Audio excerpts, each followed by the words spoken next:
smallest instrument in the string family, and it's also the highest sounding instrument. And within the orchestra, the violin often gets to play the melody.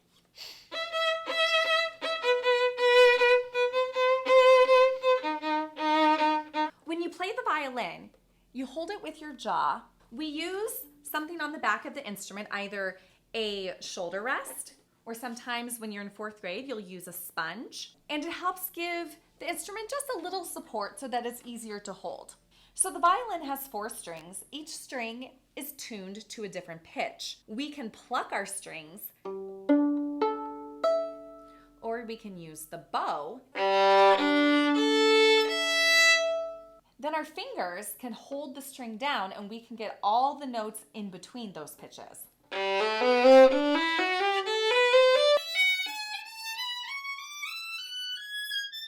We can even play 2 strings at one time.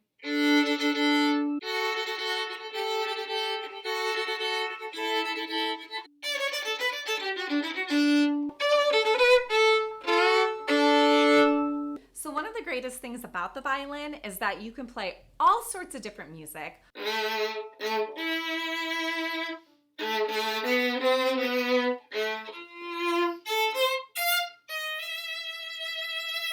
Now, all the instruments in the string family come in different sizes. This is a full-size violin. It's the largest violin out there, but there are also sizes that are smaller.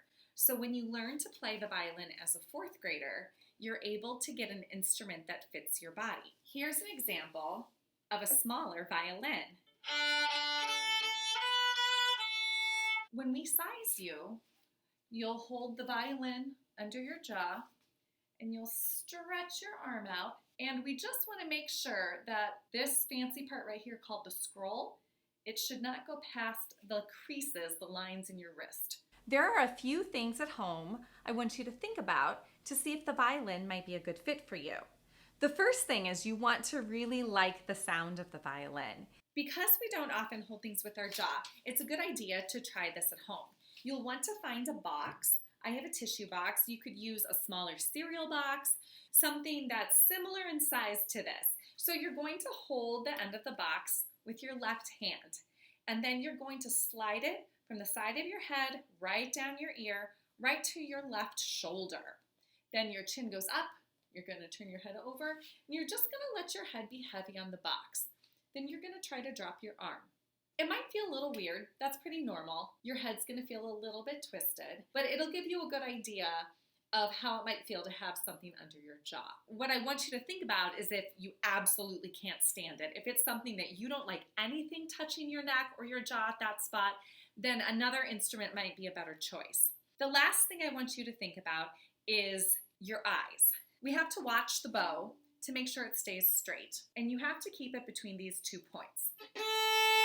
So you're going to put your thumb on your chin and then just look at the tip of your pinky. That's about how close your bow is going to be to your eyes. It's really normal for your eyes to get tired if you stare at your pinky. You won't have to stare at the bow, but we do have to look at it. And then one final thing I want to show you, this is called a practice mute. The violin isn't a super loud instrument, but there are times when you're at your house where somebody might be doing something in another room where they need to be able to focus or have the sound down, and practicing your instrument might be a distraction. This practice mute is placed on the bridge, and it dampens the sound.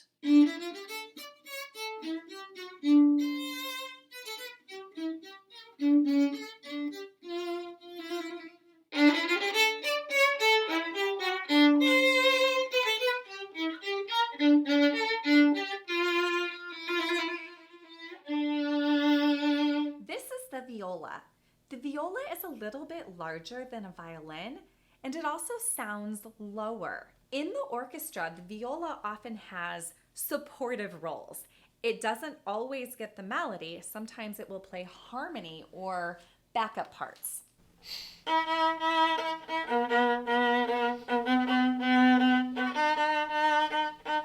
The viola is very similar to the violin. You also hold it with your jaw. But the viola, like I said, is a little bit bigger. Now, when you start playing the viola in 4th grade, your viola is going to be sized in a very similar way as the violin. But as you get older and into middle school, here's my biggest violin. You can see that the viola is bigger, and there are actually violas even a little bit bigger than this. If you are somebody who ends up taller with longer arms, the viola will get a little bit heavier to hold than the violin as you get older. But by that point in time, you'll be pretty used to it, so it shouldn't be an issue. You make sound in the very same way that the violin makes sound.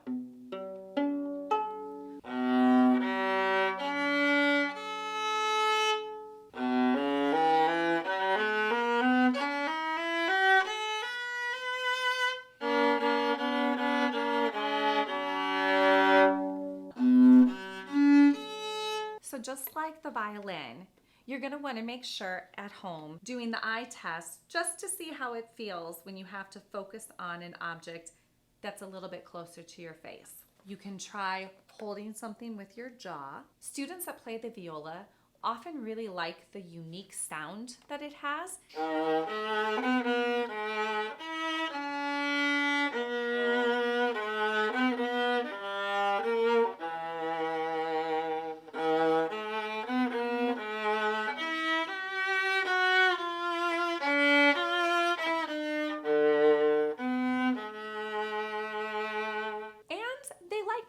Different in the orchestra, not always having the melody, but really supporting the orchestra in a different level. The next instrument I'm going to share with you is the cello.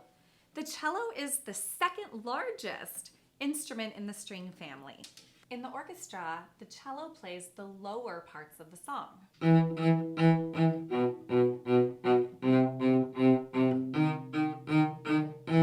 To play the cello, you have to sit in a chair. You can't play it standing up. And it also has this thing at the bottom called an end pin. You're going to loosen the screw, and then you can adjust the height of the end pin so that the cello can fit better to your body. So we make a sound in the same way as the viola and the violin.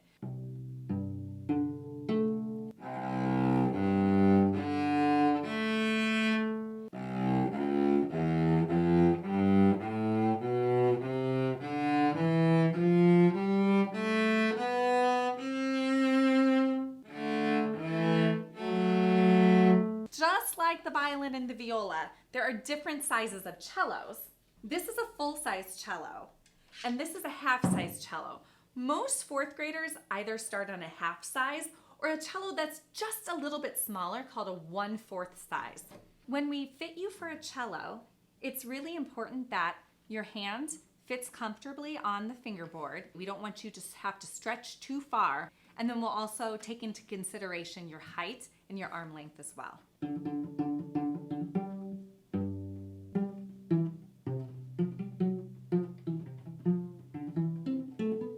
The cello is really supported against your chest and by your legs on either side. We call this the cello triangle. So if you're interested in the cello and you like the sound, the cello is it's not super heavy, but it is a piece of wood that you have to get used to leaning against you.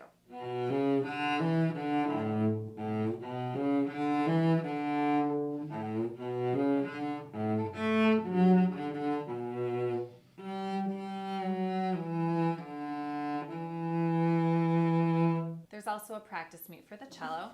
It goes on the bridge in the same way.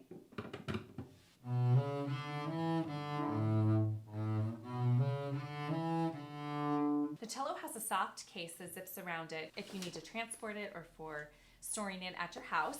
And then most of the cases will have backpack straps on the back so you can actually carry it on your back if you need to move it in longer distances. There's also handles on the side. So the last thing I want you to think about if you're considering playing the cello is the amount of strength it takes to hold the string down so that you can make a good sound. When we hold the string down with our fingers, we have to hold it all the way to the fingerboard so that the note rings. So in the beginning, it can be a little tricky, and it might sound like that if we're not holding the string all the way. It is really normal for your fingers to hurt in the beginning for the first week or two. The final instrument I'm going to share with you is the double bass. The double bass is the largest instrument in the string family and the lowest, and it's pretty big. And in the orchestra, it plays the really low parts of the songs.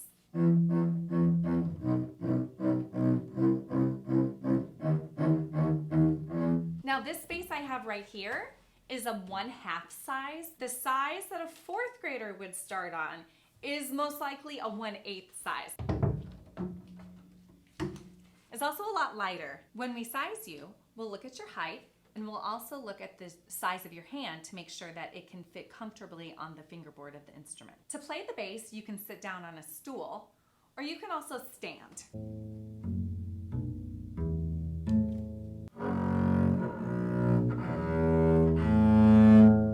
The bass definitely requires more space in your home and your car. The 8 size bass will fit in a front seat, or of course if you have a seat that folds down, that's even better. Students that play the bass will have a home bass, a bass that stays at their house, which is the instrument you would rent from the music store. The student also has a school bass that they would use for lessons and rehearsals so that they don't have to move it back and forth. Usually the only time you need to transport the bass is if you have to bring it to the store for a repair or to bring it to school for a concert.